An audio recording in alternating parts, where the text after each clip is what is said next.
So yun, so sobrang tuwa ko po at nabayaran na fully paid natin ito last year ng September. So ayan, at natutuwa ako kasi in-expect ko this March po ay papasok yung ating 8K. So yun, pumasok sa ating account March 19 yung ating 8K. So natutuwa po ako at yan po ay ginamit ko at pinambili ko po ng ayan. So bumili po tayo ng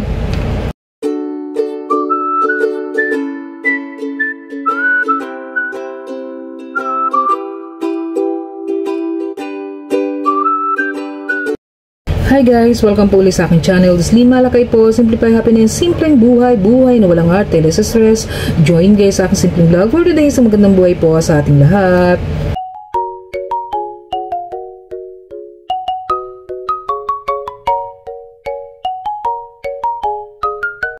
So ito nga, ayan guys. So last year po, finally nabayaran na natin yung ating video live. Ayan.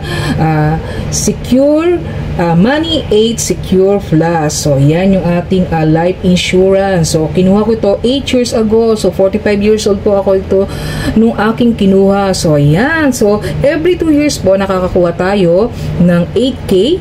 And then, habang during po na naguhulog tayo, nakakuha tayo ng 8K. And then, pagtapos po ng ating hulugan, so, fully paid na natin yung ating contract. So, ayan, tayo ay nakakakuha pa rin ng 8K. So, this is my first time po na makakuha po ng 8K na bayad na yung ating, yung ating insurance. So, yun. So, sobrang tuwa ko po at nabayaran na fully paid natin ito last year ng September. So, ayan. At natutuwa ako kasi in-expect ko this March po ay papasok yung ating 8K. So, yun, pumasok sa ating account March 19 yung ating 8K. So, natutuwa po ako at yan po ay ginamit ko at pinambili ko po ng ayan. So, bumili po tayo ng isang Saudi gold na bracelet. So, dinagdagan ko na lang po. So, gusto ko kahit paano yung money back ng aking insurance is magamit ko po ayan, sa gold. So, syempre, alam naman po natin na tumataas yung value ng ating ng gold. Kumbaga, alam nyo dati, mura yung yung gold talaga. So, may mga alasa ko before. So, ayun, nasangla. So, hindi na natin natubo. So, ayoko ng gusto ko, bagong simula na naman. Yan, parang beginner na naman tayo sa kasi hindi pa tayo masyadong mulat yung ating sa paghawak ng pera. Kaya ayan, nag-umpisa po tayo uli na magpundar ng ayan, beginner po tayo. So yung 8K na nakuha ko po, dinagdagan ko po at ayan, ininvest natin sa sa bracelet. So yan isang Saudi gold at dinagdagan ko na lang. So syempre hindi naman hindi kumbaga yung 8K na nakuha ko naman dito kulang. So at least may remembers na ako nung first time ko na ayan, makuha yung aking 8K na bayad na yung ating kontrata.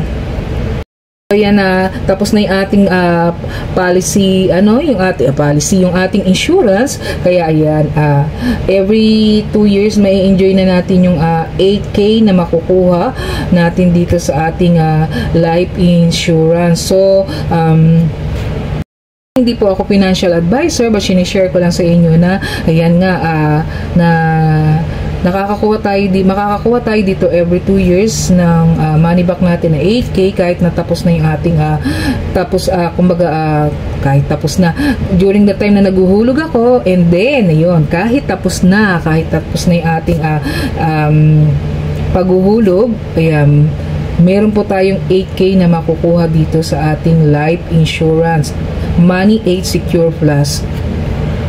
So, ayan, may FA po doon na lumapit po ako sa kanya. So, sabi ko, meron ba akong need na, nung time na winidraw ko po yung 8K, meron po do FA na nakaupo. So, tinanong ko siya kung meron ba akong need na i-update. So, wala naman. So, nasa waiting period na nga po ako na mag-mature yung ating insurance. So, by the age of 65 guys. Tsaka pa tayo magmamature yung ating life insurance. So, bakit ko pa siya nagustuhan? Kasi, nagustuhan ko ito guys, kasi nga yung may cover ito na upon death ng plan holder, meron pong 100k na makukuha yung beneficiary ng plan holder. Kaya ko po siya nagustuhan. And then upon na kung hindi kukunin ng family yung insurance, or hindi pa nila, kumbaga kung hindi pa nila i-withdraw, tuloy-tuloy pa rin yung 8k every 2 years. And then pag nag-matured, ayun, makukuha nila yung pera, waiting period do sa pinaka